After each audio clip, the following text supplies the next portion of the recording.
I never considered myself someone who was lacking anything.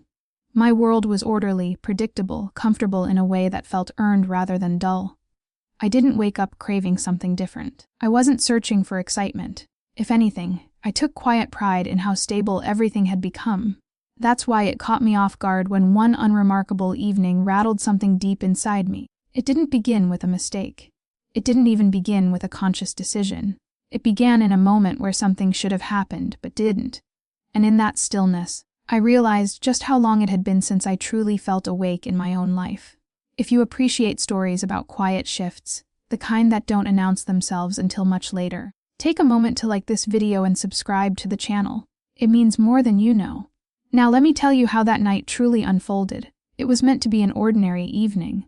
A handful of familiar faces, effortless conversation, nothing requiring preparation or deep thought.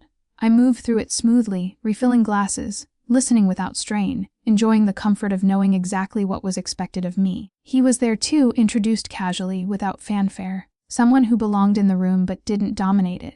He didn't speak much at first. When he did, his voice was measured, unhurried, as if he wasn't competing for attention, but simply using it fully when it was his turn. I didn't register him immediately, not consciously. What I noticed was how the energy in the room softened when he spoke, how conversation slowed just enough to absorb his words, how his gaze remained steady instead of darting around like everyone else's.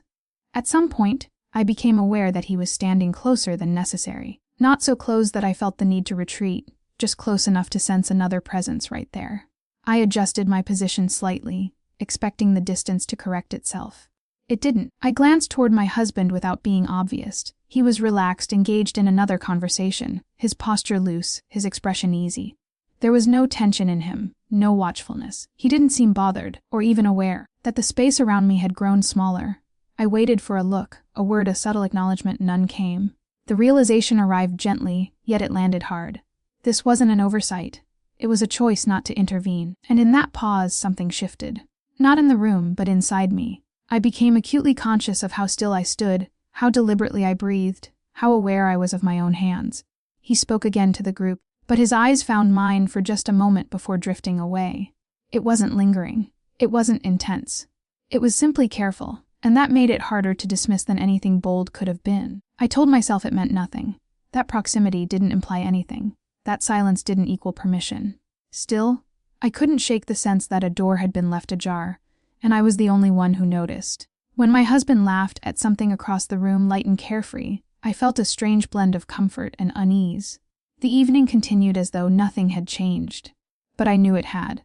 And for the first time, I wondered what it meant when something wasn't stopped, not because it couldn't be, but because no one chose to. The evening didn't pivot after that. That was the strange part. People drifted between rooms naturally. Someone cracked open a window. Another topped off their drink. The same quiet music continued playing, familiar enough to fade into the background. Everything followed its usual rhythm except my awareness of the space around me, which had sharpened in a way I couldn't ignore. My husband wandered toward the kitchen with another guest, absorbed in conversation, not abruptly, not as an escape, just a gradual drift that left me standing there, no longer anchored by his nearness. I noticed the gap before I noticed what filled it. He was still there. Not closer than before, just consistently nearby, as if the room had quietly rearranged itself around us without anyone noticing. The chatter grew softer, the voices fewer, the pauses longer. When someone spoke, it felt more intentional, as though no one wanted to disturb the calm that had settled between words. I started noticing small things I usually overlooked, the gentle cadence of his voice, the brief hesitation before he answered, the way he genuinely listened without glancing elsewhere while others spoke. At one point, he asked me something simple about my week, about what had been occupying my time. I answered honestly, more openly than I typically would in a group. Not because I planned to, but because he didn't rush me. He didn't interject when I paused. He let the silence linger until I was finished. "That sounds meaningful," he said when I was done. Nothing remarkable about the words. But the way he delivered them, soft, steady, without expectation, felt warmer than I anticipated. I realized how rare it was to feel genuinely heard without someone already formulating their response. My husband passed through the room then, collecting empty glasses, smiling easily, entirely at ease. He didn't glance between us, didn't assess the space, didn't slow down. His calm should have reassured me. Instead, it made the quiet feel deeper. I became aware of myself in fragments. How I stood, where my shoulders rested, how I hadn't crossed my arms the way I usually do when conversations stretched too long. I told myself it was nothing. Just fatigue from a long day, a busy house, perhaps one glass too many. Still, when our eyes met again, neither of us looked away immediately. Nothing happened. But nothing corrected it either. And somewhere in that gentle stretch of time, I realized the quiet wasn't fading. It was expanding. There was a clear moment when I could have ended it. Someone mentioned it was getting late. Chairs shifted. The subtle signals that an evening is winding down began appearing. Glances at phones. Conversations wrapping up. I sensed the opportunity immediately. The familiar pull to say goodnight and let the room return to normal. I even shifted my weight, preparing to step away. Then I stopped.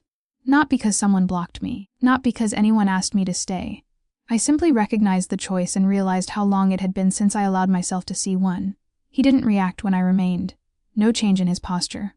No visible response. If anything, his presence softened slightly, as though he was responding rather than advancing. The space stayed the same. The calm stayed genuine. My husband was nearby again, chatting with someone else, his attention elsewhere, but his mood still light. He looked relaxed, untroubled, completely unaware that the moment had grown quieter and more deliberate around me. The room settled into one of those pauses that feels complete. Not awkward, not forced, just full. I felt it settle in my chest, the old instinct to break it with words or movement before it asked anything of me. For years, that's what I would have done. Instead, I stayed still. I let my hands rest gently. I allowed the quiet to exist without justification. My breathing slowed, then steadied. I wasn't seeking approval. I wasn't testing a boundary. I was simply letting myself remain in a moment I would normally have fled. I became aware of something else. Clarity. If I moved now, the night would end neatly. If I stayed, it would continue. Open, unfinished, but real. No one was pulling me one direction. No one was holding me in place. The choice was mine. And for the first time that evening, I didn't look to anyone else to make it for me. I stayed. The music became easier to hear before anyone spoke. Not louder, just more present in a way it hadn't been before. A gentle current that shifted how the room felt, how my feet felt grounded. I sensed it first in my posture, a soft pull that made me stand taller without thinking. The moment I did, things moved naturally. Chairs were pushed back without words. The distance between us softened as we stepped closer in a shared, effortless way. The room felt warmer now, or perhaps I did. I couldn't tell. What I could feel was nearness, close enough to notice breath, to sense attentiveness without staring. A gentle touch at my arm as I turned, steadying me for a moment, then gone. Another light support at my back when I paused. Helpful, kind, then released. We began to move with the music. Not performative, just flowing. Step, pause, just. The rhythm connected us, transforming separate movements into something unified. I felt myself stop analyzing each step and start trusting the moment to hold us. Warmth built with the motion. Energy flowed as the tempo shifted, then steadied again. My breathing changed without me noticing, quicker at first, then finding a new rhythm that matched the melody. I felt cared for without being controlled, joined without being directed. I wasn't following. I wasn't leading. I was moving with full intention, without holding back. The feeling crested in a rush of shared motion and sound. The room seemed to contain it as I stayed exactly where I was, fully present in the choice I had made not to leave. And when everything felt fullest, I didn't step away. The song ended. The room exhaled. He stepped back first, a respectful distance returning as naturally as it had dissolved. There were no whispered promises, no lingering touches, no dramatic confessions. Just a quiet nod, a soft smile, and the understanding that something had passed between us that didn't require words. My husband appeared at my side moments later, his hand finding the small of my back, warm and familiar. "Ready to head home?" he asked, completely oblivious, completely trusting. I looked at him, at the man I had built a life with, at the comfort and predictability I had once treasured, and I felt something new. Not guilt, not regret, just awareness. "Yes," I said softly. "I'm ready." We walked to the car in silence. The night air was cool against my skin. I didn't look back. I didn't need to. What happened in that room wasn't about him, the stranger whose name I barely caught. It wasn't about temptation or betrayal. It was about me. About waking up to the choices I had stopped seeing. About recognizing that staying present, truly present, was itself a decision. I had spent years on autopilot, proud of my steadiness, unaware that comfort had slowly become numbness. That night didn't change my marriage. It didn't lead to an affair or a confession or a dramatic confrontation. What it changed was me. I started paying attention again. To moments. To silences. to the choices hiding in plain sight, and I learned something that has stayed with me ever since. Sometimes the most powerful thing you can do is simply stay. Not because someone asks you to. Not because it's expected, but because you finally see the choice for what it is, and you make it yours. If this story stayed with you, pause and ask yourself why. Would you have walked away when the space opened, or would you have stayed, knowing what you were choosing? Share your thoughts in the comments. I rate every one, and sometimes the conversation carries the story further than the words alone. If you enjoyed this, like the video, subscribe to the channel, and turn on notifications so you don't miss what comes next. Thank you for being here. I'll see you in the next one.